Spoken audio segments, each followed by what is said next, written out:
and you can already see the particles actually being emitted on the plane.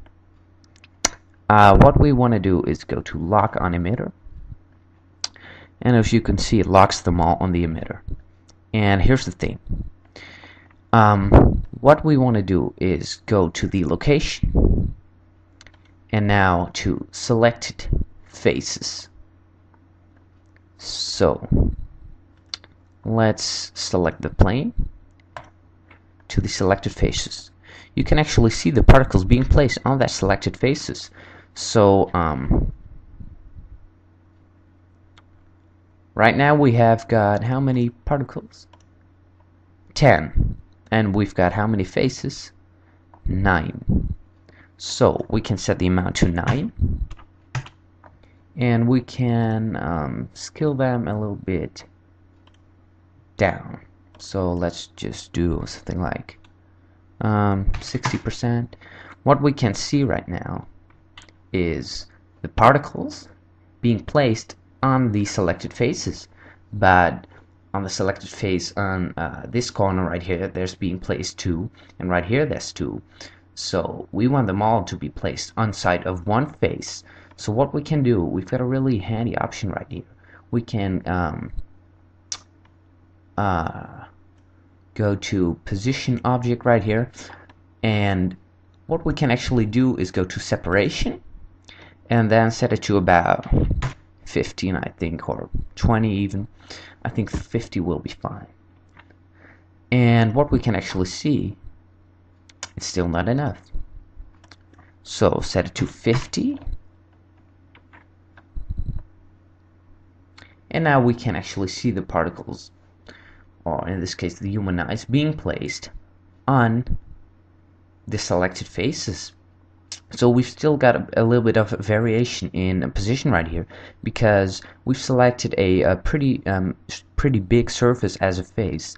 So the more smaller you make the selection, the more smaller the room will be for these particles to move, so that we can have a straight line. So the more smaller you make the selection, the more length segments you actually add in the plane, the less variation will give the particles to be positioned.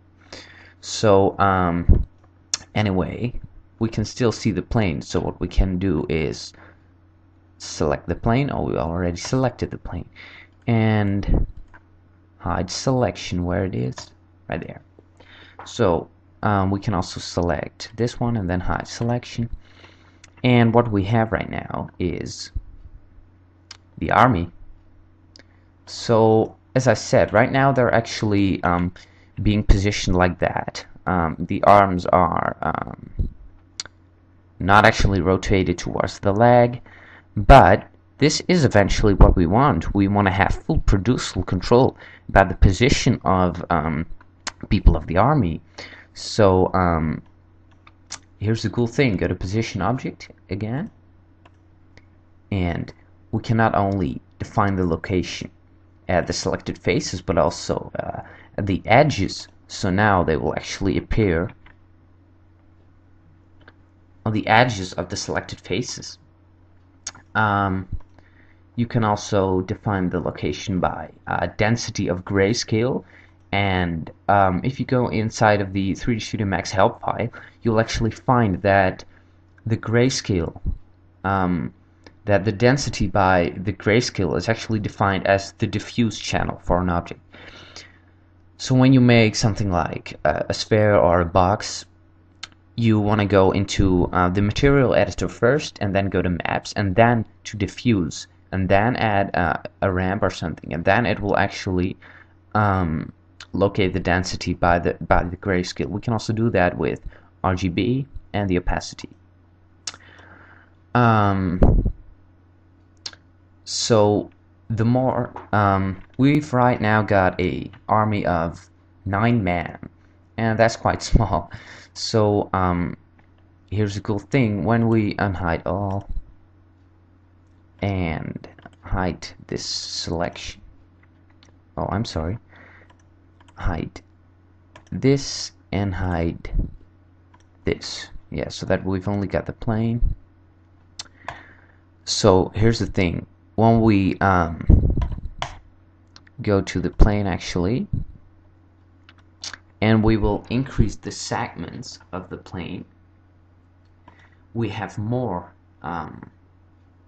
we can select more polygons, or actually more faces, so that when we have a let's say that the grid is actually our plane, we can see that the grid has a lot of more faces to be selected. So we've got 1, 2, 3, 4, 5. You can emit a lot of more particles, which means that you can make the army as big as you want, by also making them smaller. You can make them smaller right here. So here's a cool thing. We want to hide this, unhide all, and then hide the selection. What we can still do, hide this one also.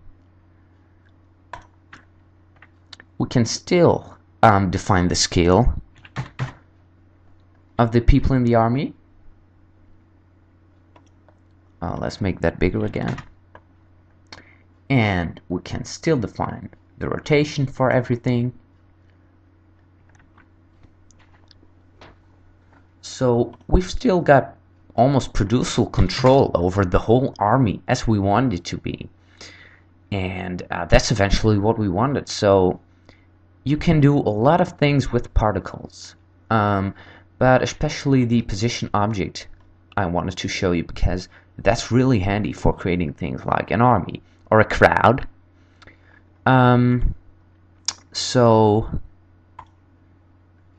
yeah, I shouldn't be forgetting to tell you guys that when we actually rig this knight,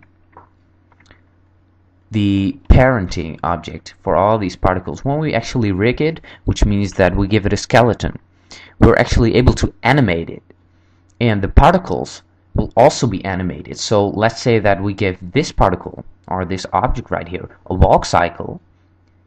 All of these little particles will also be walking, so that way you can create a really cool animation of knights walking towards a castle. Or you can also do it with modern things like robots. You can have them do anything, because you can animate it, because you can actually animate this.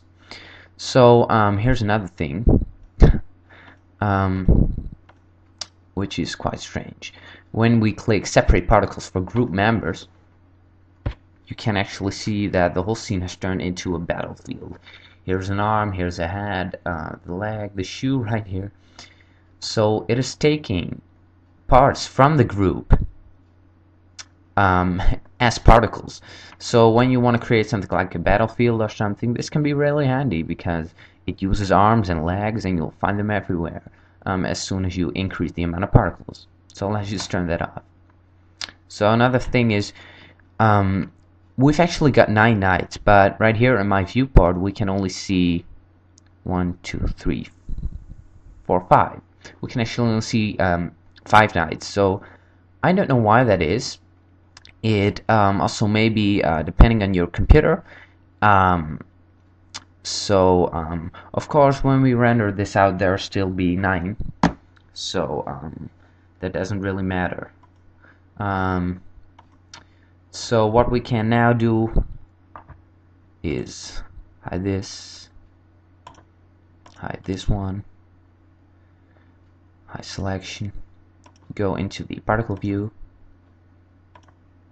and when we select more faces, we can actually increase the amount of particles. So what you can now do is create a camera, and you can actually position the camera like this, so that you can see the particles. And oh, I'm sorry, the menu doesn't want to go away, so we can actually position the camera something like this.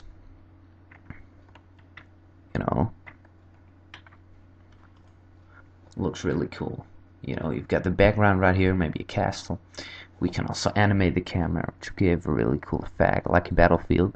And remember, if we've got 2 planes, 2 particle things, because we can also create another PF source, that won't be a problem. So if we now go into the particle view, we will actually have two PF sources, so that we can actually have two armies fighting each other and still be able to control the armies separately. So that's a little bit of what I wanted to show you guys. My slogan is stand out, be creative. If I enter a value of like 12, don't pause the whole movie and then type 12, 12, he's using 12. Be creative with what you want to create, you know? Try to experiment with things, and that way the results will be way more personal and way more better. So that's what I wanted to show you guys for today. I'm Hugo Trump, and thank you for watching to another very exciting CG Test Plus tutorial, and I hope to see you next time.